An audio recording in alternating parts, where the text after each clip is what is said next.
Hi hello guys. இப்போ நம்ம இன்றைக்கி என்ன பார்க்க போகிறோம்னா பார்த்தீங்கன்னா அட்டாமிக் மாடல்ஸ், ஆட்டம்ஸ் அப்படின்னா என்ன. ஸோ ஆல்ரெடி நம்ம போன டாபிக்ஸ்லாம் பார்த்தீங்கன்னா ஜே தாம்சனோட ரூதர்ஃபோர்ட் மாடல்ஸ் இதெல்லாம் பார்த்தோம் இல்லைங்களா. இப்போ என்ன மிலிகன்ஸ் பார்த்தோம். ஸோ இப்போ என்ன பார்க்க போகிறோம், atomic models. So actually first ஆட்டம்ஸ்னால் என்ன.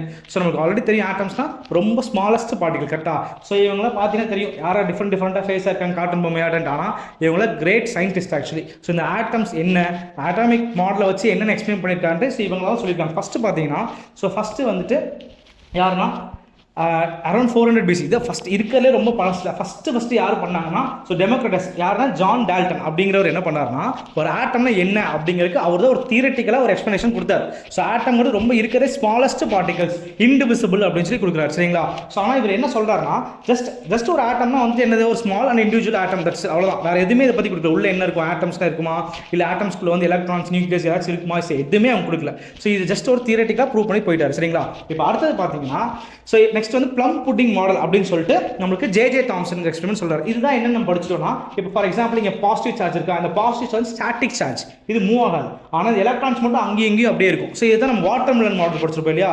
வாட்டர் மெலனில் பார்த்தீங்கன்னா நம்மளுக்கு ஃப்ரூட் ஃபுல்லாக ரெட் கலர் இருக்கும், அங்கே மட்டும் சீட்ஸ் இருக்கும். அந்த ஃபுல்லாக ரெட் கலர் இருக்கிறதுல வந்து பாசிட்டிவ் சார்ஜ், அந்த பிளாக் கலரில் இருக்கிறது மட்டும் சீட்ஸ். ஓகேவா, இது வாட்டர் மெலன் மாடலில் படிச்சோம் இல்லையா. ஸோ இவர் தான் இந்த யாரு ஜே தாம்சன்கிற இந்த எக்ஸ்பெரிமெண்ட் சொல்லிப்பார். இப்போ இதில் என்ன சொல்றாருன்னா இந்த எலக்ட்ரான்ஸாக இருக்கு இல்லைங்களா, இதெல்லாம் வந்து ஸ்டாட்டிக்காக இருக்கு, மூவ் ஆகாது அப்படின்னு சொல்லி சொல்றாரு இவர். ஓகேவா, ஆனால் இது ஒரு ஃபெயிலியர் மாடல்னு சொல்லி சொல்றாங்க. ஓகேவா, ஏன்னா இது வந்து என்ன பண்ணுன்னா ஒரு எலக்ட்ரான்ஸ் இருக்கு அவ்வளவுதான், பட் அதை வந்து ப்ரூவ் பண்றதுக்கான தியரிஸ் இல்லை. அண்ட் இதோட ஸ்டெபிலிட்டி பத்தி அவர் பேசல சரிங்களா. இப்போ இதை தாண்டி அடுத்தது பார்த்தீங்கன்னா இது யாரா ரூதர்ஃபோர்ட் வந்து பார்த்தீங்கன்னா யாரோட, இப்போ ஜே தாம்சனோட ஸ்டூடெண்ட் தான் ரூதர்ஃபோர்ட். ஸோ இவர் என்ன பண்றாருன்னா ஒரு டைனமிக் மாடல் கிரியேட் பண்றாரு. அப்படின்னா என்னன்னா ஒரு ஆக்சுவலி வந்து ஒரு ஆட்டம்ல நியூக்ளியஸ் நடுவில் இருக்கு பாசிட்டிவ் சார்ஜ். ஓகேங்களா, எலக்ட்ரான்ஸ் வந்து சுத்தி இருக்கு, அது வந்து மூவபிள் எலக்ட்ரான். ஸோ எங்கேயோ ஒரு பக்கம் அப்படி மூவ் ஆயிட்டு இருக்கு அப்படின்னு சொல்லி சொல்றாங்க சரிங்களா. இவ்வளவு சொல்றாரு. ஆனால் இதுலயும் இந்த எலக்ட்ரான் மூவ் ஆகி எங்க போகணும்னு அவர் சொல்லல சரிங்களா. ஃபார் எக்ஸாம்பிள் இப்போ இந்த எலக்ட்ரான்ஸ் மூவ் ஆகி உள்ள திருப்பி நியூக்ளியஸ் ப்ளே போயிடுச்சுன்னா அந்த எலக்ட்ரான்ஸ் இருக்கிறதே வேஸ்ட் தானே இல்லைங்களா. அப்போ அந்த ஆட்டம் வந்து ஸ்டெபிலிட்டியாவே இருக்காது. அப்போ இவரும் என்ன பண்ணாலும் ஸ்டெபிலிட்டி பற்றி பேசல.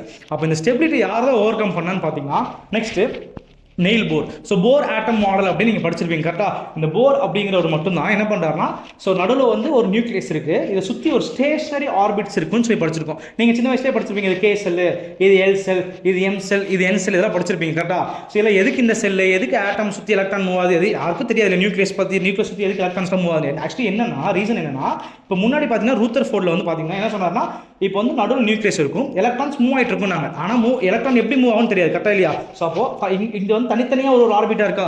ஸோ ரூதர்ஃபோர்ட் மாடலில் பார்த்தீங்கன்னா இப்படி ஃபுல்லாக இங்கே ஸ்டார்ட் ஆச்சுன்னா இது அப்படியே இங்கே வரும், சுற்றி திருப்பி செகண்ட்குள்ளே போயிடும், சுற்றி திருப்பி தேர்ட்குள்ளே போயிடும், அப்புறம் திருப்பி உள்ள நியூக்ளியஸ்குள்ளே போயிடும். ஸோ அப்போ இங்கே ஸ்டெபிலிட்டியே இருக்காது. ஆனால் இவர் என்ன பண்ணியிருக்காருன்னா இந்த ஒரு நியூக்ளியஸ் சுற்றி ஒரு செல்ஸ் இருக்கும், அந்த செல்ஸில் சுற்றுற எலக்ட்ரான்ஸ் அந்த எலக்ட்ரான்ஸ் அந்த செல்ஃபில் மட்டுமே தான் இருக்குங்கிறாங்க.